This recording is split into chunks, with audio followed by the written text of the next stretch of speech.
সকাল সকাল উঠেই স্টার্ট হয়ে গেছে জ্বালানো পাখিগুলোকে। এত বলছি জ্বালিও না, ও আবার ওইটাতেই বেশি মজা পাচ্ছে।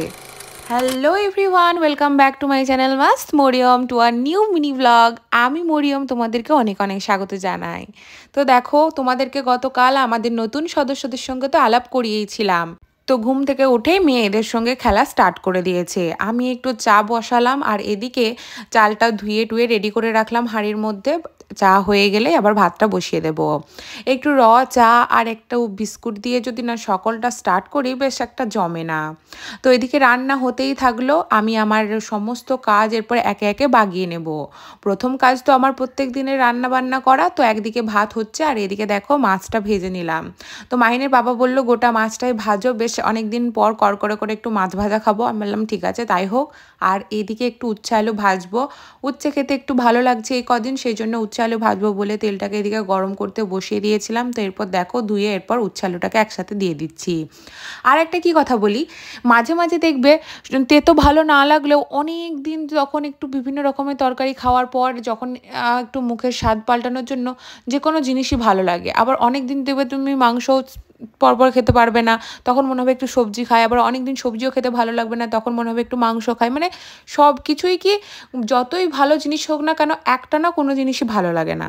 তো যাই হোক, এদিকে রান্না কমপ্লিট করার পর আমার যত কাঁচা কুচি সব ছিল সেগুলো করব, সেই জন্য এদিকে গিজারে পানি ধরতে দিয়েছিলাম, গরম পানি। কারণ আমার আজকে বিছানা চাদরটা কাচার রয়েছে আর ওটা এত ময়লা হয়েছে যে একটু গরম জল দিয়ে না কাচলে হবে না। তো সেজন্য যে গরম জলটা ধরতে দিয়েছিলাম সেটাকে এরপর গামলায় ঢেলে নিলাম, কারণ একটু ভালো করে ভেজাতে হবে, সেই জন্য একটা বড় জায়গাতেই ভিজিয়েছি।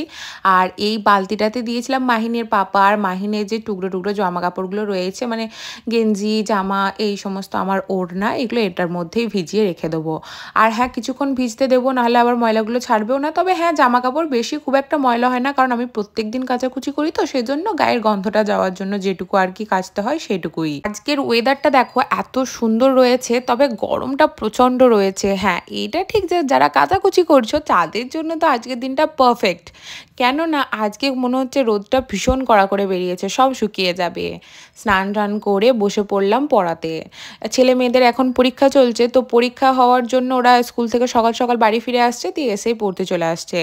আর এই দিকে দেখো, এইগুলো হচ্ছে ঘাসের এক রকমের বীজ। তো এইগুলোই পাখিগুলোর খাবার। তো এগুলো আমি কোনোদিন দেখিনি, এই প্রথম ফার্স্ট টাইম দেখছি পাখিগুলোর দৌলতে। মেয়ে এখন নিজের খাবারটা ওদেরকে খাওয়াতে চলে গেছে, বাট আমি বললাম না, ওগুলো ওরা খাবে না। তো সেই জন্য ওদের খাবারটা এরপর আমি ওদেরকে দিয়ে দেবো। দেখো এদিকে খুব কষ্টে সষ্টে আমি এটা ভরেছি জায়গাটা, কারণ আমি একটু ভয়ই পাই। আমার মানে কীরকম একটা কিলবিল কিলবিল মনে হয়, মানে কীরকম সুরসুর করে, গা সুরসুর করে। আর ভয়ও লাগছিল যে আবার খাঁচা দিয়ে ঢোকাতে গেলে যদি আবার খাবারটা বেরিয়ে চলে আসে, এটাও ভয় করছিল। তো যাই হোক, নিজের ভয়টাকে একটু সাইডে রেখে সুন্দর করে জায়গাটা ঢুকিয়ে দিলাম। তারপরে দেখলাম অনেকক্ষণ কিছু খাওয়া দাওয়া করছেই না, আমি তো ভয় পেয়ে গেছিলাম। তারপরে যাই হোক, অনেকক্ষণ পর ওরা ঠিক খেয়ে নিয়েছিল।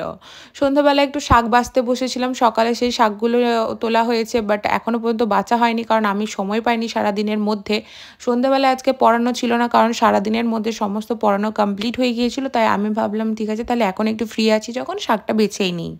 তবে হাতে তোলা শাক ছিল বলে খুব একটা কিছু নোংরা ছিল না, কয়েকটা ঘাস পাতা ছিল আর কি।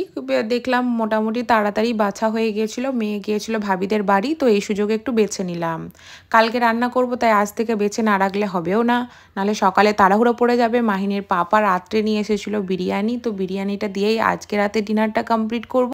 তো মেয়ে এখন ঘুমিয়ে পড়েছে, তাই ঝটপট আমরা খেয়ে নেব, কারণ ও আবার উঠে গেলে ওর পাশে গিয়ে না শুলে আবার সে আবার কি রাগারাগি স্টার্ট করে ফেলবে। তাই আমি মাহিনের পাপাকে বললাম চট জলদি খাবারটা খেয়ে নাও, বেশি লেট করা চলবে না। তো আজকে ডিনারটা দেখি তাড়াতাড়ি খেয়ে নিই, দিয়ে তোমাদের সঙ্গে দেখা হচ্ছে নেক্সট কোনো একটা ব্লগে। ভালো লাগলে অবশ্যই ভিডিওটা একটা লাইক আর একটা কমেন্ট করে যেও। টাটা।